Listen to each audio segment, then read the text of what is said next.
अस्सलाम वालेकुम नाजरीन, मैं हूं अब्दुलिया। 7H न्यूज़ में आपका इस्तकबाल है। साबिका वजीर एम मुकेश गौड़ का 29 तारीख को देहांत हो गया है और आज आखिरी रस्मत अंजाम दी जा रही है। अहम कायदीन का खराज। इनकी उम्र 60 साल थी और ये कैंसर में मुब्तला थे। आइए देखते हैं ये रिपोर्ट।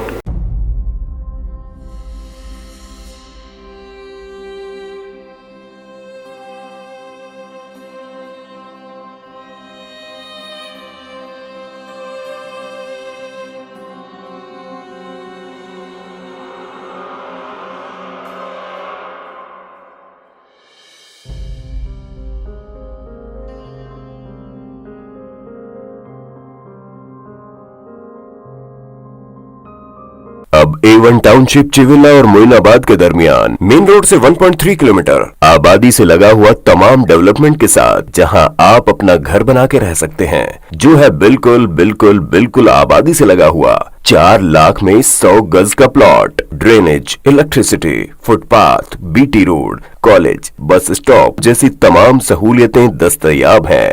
आपका ये छोटा सा इन्वेस्टमेंट आपका और आपके बच्चों का मुस्तकबिल बदल सकता है। मजीद मालूमात के लिए हमें कॉल करें। Address pillar number 235 opposite fishers department, Rajendra Nagar, Hyderabad. Contact 7799603838। सच्ची खबरें आप तक पहुंचाता है 7H न्यूज। हकीकत जानिए, 7H न्यूज देखिए, लाइक कीजिए, शेयर कीजिए और सब्सक्राइब करना ना भूलें। 7H न्यूज, आपकी आवाज।